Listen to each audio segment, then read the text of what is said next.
Hello friends, good morning to all of you. कुछ important current affairs को discuss करते हैं।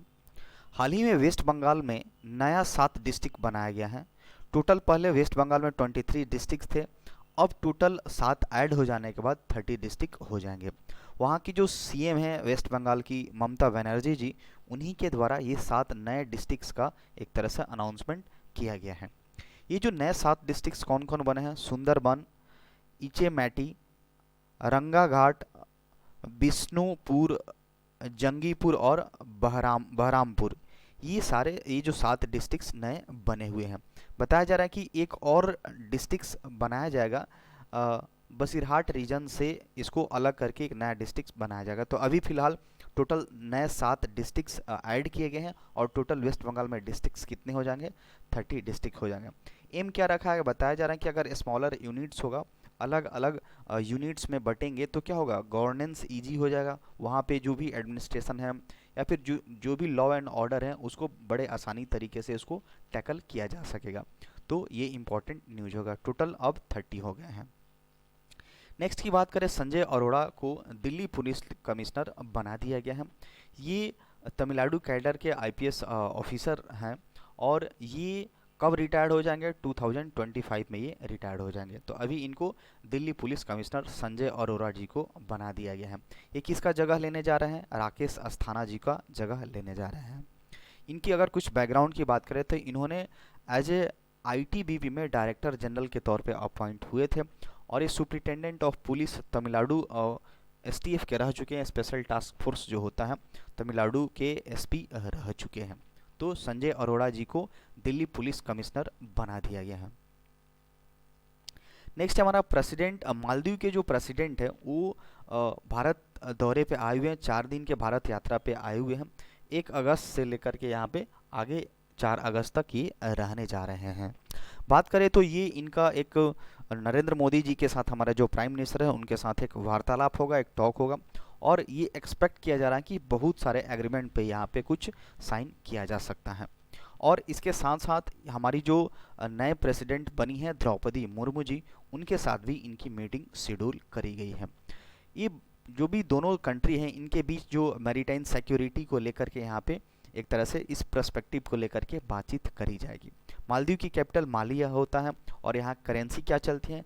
मालदीवियन रुपया यहाँ पे चलता है। नेक्स्ट की बात करें तो मिनिस्ट्री ऑफ कल्चर ने क्या किया? 146 बर्थ एनिवर्सरी किन का? पिंगली वेंकैया जी का 146 बर्थ एनिवर्सरी को सेलिब्रेट किया जा रहा है।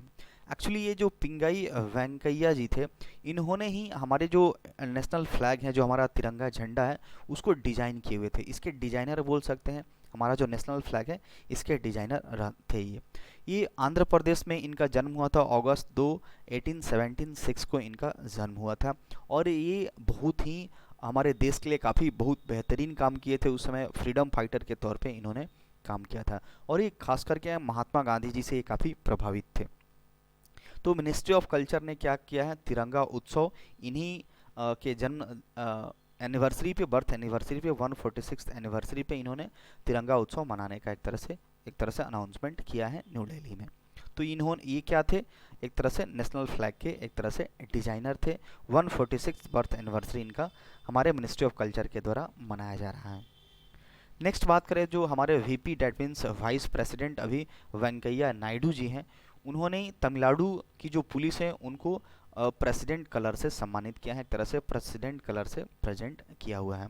तो ये जो उस पुलिस टिक को दिया जाता है जिन्होंने अपनी काफ़ी बेहतरीन प्रदर्शन किया है, commendable service and many achievements जो पुलिस डिपार्टमेंट्स करी हुई होती है, उसी पुलिस डिपार्टमेंट को ये प्रेसिडेंट कलर दिया जाता है। काफ़ी सम्मान, काफ़ी एक तरह से प्रेस्टिजियस बोल सकते हैं, ये अवार्ड एक तरह से होता है जो कि हमारे वेंकैया नायडू जी के द्वारा इसको प्रेजेंट किया गया है। अगर तमिलनाडु पुलिस की बात करें तो इसका एस्टेब्लिशमेंट कब हुआ था? 1856 में चेन्नई में, जब उस समय वो मद्रास के नाम से जाना जाता था। और 1859 में पुलिस एक्ट लगा करके इसको इनेक्ट किया गया था। अभी तमिलनाडु पुलिस के डीजी कौन है? सी शैलेंद्र बाबू अभी क्या है? तमिलनाडु पुलिस के डीजी हैं। तो वेंकैया नायडू जी के द्वारा प्रेसिडेंट कलर किस पुलिस को दिया गया है? तमिलनाडु पुलिस को दिया गया है। नेक्स्ट बात करें जो यूपीआई होता है, यूनिफाइड पेमेंट इंटरफेस, इसका एक हाल में एक रिकॉर्ड आया है। अभी तक जुलाई, केवल जुलाई मंथ की बात करें तो 6 बिलियन ट्रांजैक्शंस इसके केवल यूपीआई से हुआ है। अभी तक का बताया जा रहा है कि highest ever since its inception in 2026। 2026 में यूपीआई एक तरह से इसका शुभारंभ हुआ था, इनॉग्रेट हुआ था। उस समय से लेकर अभी तक सबसे ज़्यादा ट्रांजैक्शंस इस जुलाई मंथ में हुआ है, 6 बिलियन के आसपास यहाँ पे बताया जा रहा है। तो यही कुछ इंपॉर्टेंट डेटा है। नेक्स्ट बात करें अगर जीएसटी रिवेन्यू की बात करें, जुलाई मंथ में कितना जीएसटी कलेक्शन हुआ है, ये हमारा second highest ever eight 1.49 lakh crore हुआ है। यानी जुलाई 2022 के जीएसटी कलेक्शन 1.49 लाख करोड़ यहाँ पे हुआ है। ये क्या बताया जा रहा है, सेकंड हाईएस्ट रहा है।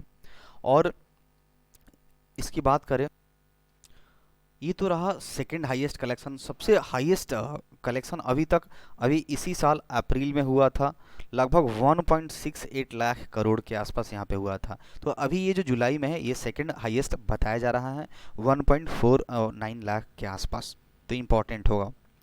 नेक्स्ट की बात करें जो IISc है, जो इंडियन इंस्टीट्यूट ऑफ साइंस जो बेंगलुरु में है, इन्होंने इंडियन नेवी के साथ एक एग्रीमेंट साइन किया है ताकि वो क्या कर सके, अपना जो एक सेल्फ रिलायंस है, एक आत्मनिर्भर बन सके। किस चीज़ के फील्ड में लेकर के बताएं तो एरोस्पेस या फिर एरोनॉटिकल्स इंजीनियरिंग में, या फिर डिज़ाइन को लेकर के, या फिर एजुकेशन टेक्नोलॉजी को लेकर के, ये दोनों क्या हो सके, एक दूसरे पे एक तरह से पूरी तरह से सेल्फ रिलायंस हो सके, आत्मनिर्भर बन सके। तो IISc ने इंडियन नेवी के साथ एक तरह से टाई अप किया हुआ है, एक दूसरे को एक तरह से सपोर्ट प्रोवाइड करने के लिए, एविएशन में, टेक्नोलॉजी में, और भी जो इससे रिलेटेड जो चीज़ें हैं इसमें एक दूसरे को सपोर्ट करने के लिए लोग एग्रीमेंट साइन किया है। नेक्स्ट बात करें, हमारा जो कॉमनवेल्थ गेम अभी चल रहा है बर्मिंघम, जो कि ब्रिटेन में चल रहा है, तो इसमें सुशीला देवी ने क्या किया है, जूडो के फील्ड में, जूडो कैटेगरी में इन्होंने सिल्वर मेडल जीता है। सुशीला देवी 48 केजी के कैटेगरी में इन्होंने सिल्वर मेडल जीता है। ये इनका दूसरा सिल्वर मेडल है, जबकि ये कॉमनवेल्थ गेम जो 2014 में हो रहा था उस समय भी इन्होंने सिल्वर मेडल जीता था, और अभी जो 2022 का जो कॉमनवेल्थ गेम है इसमें इनका ये दूसरा रहा है। एक्चुअली ये मणिपुर से बिलोंग करती हैं, और इन्होंने जूडो, वोमेंस जूडो में 48 केजी की कैटेगरी में सिल्वर मेडल जीता है।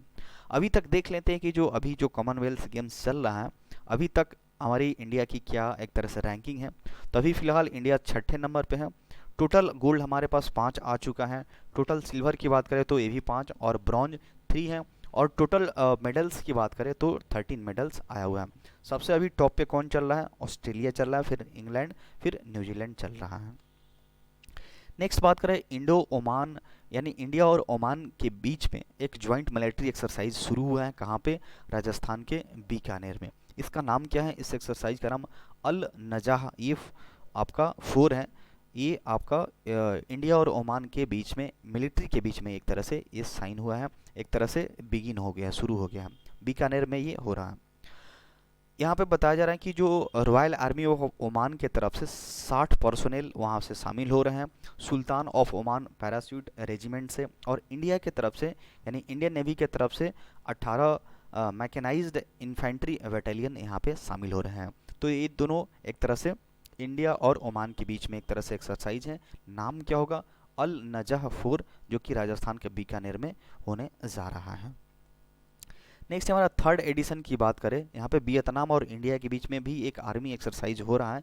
तीसरा एडिशन है जिसका नाम क्या है, एक्स विन वैक्स, VINVAX, ये 2022 का ये शुरू हो गया है, तीसरा एडिशन है। कहाँ पे शुरू हुआ है, हैज़ बिगन एट चांदी मंदिर इन हरियाणा, हरियाणा में इसको शुरू किया गया है। कब तक चलेगा ये, 20 अगस्त तक ये चलेगा। एम क्या है इसका, जो भी बाइलेटरल रिलेशंस हैं इंडिया और वियतनाम के बीच में, उसको और स्ट्रेंथन बनाया जा सके। तो ये नेम काफ़ी इंपॉर्टेंट होगा। वियतनाम और इंडिया के बीच में थर्ड एडिशन है, नेम क्या होगा, विनवैक्स, VINVAX। अभी इंडियन आर्मी के जनरल चीफ हमारे कौन है, हमारे मनोज पांडे जी हैं, जनरल मनोज पांडे। नेक्स्ट बात करें तो इंडियन एयरफोर्स पार्टिसिपेट करने जा रही है, एक मल्टीलेटरल एक्सरसाइज हो रहा है ऑस्ट्रेलिया में, जिसका नाम क्या है, pitch black. Pitch black Australia में एक मल्टीलेटरल एक्सरसाइज होने जा रहा है, जिसमें हमारी इंडियन एयरफोर्स पार्टिसिपेट करने जा रही है। ये आपका 19 अगस्त से लेकर के 6 सितंबर तक ये शेड्यूल है। आपका ये चलेगा। इसमें टोटल 17 कंट्री यहाँ पे भाग ले रही है। नेक्स्ट है हमारा वर्ल्ड ब्रेस्ट फीडिंग वीक, अभी चल रहा है 1 से 7 अगस्त तक ये हमारा वर्ल्ड ब्रेस्ट फीडिंग वीक चलेगा।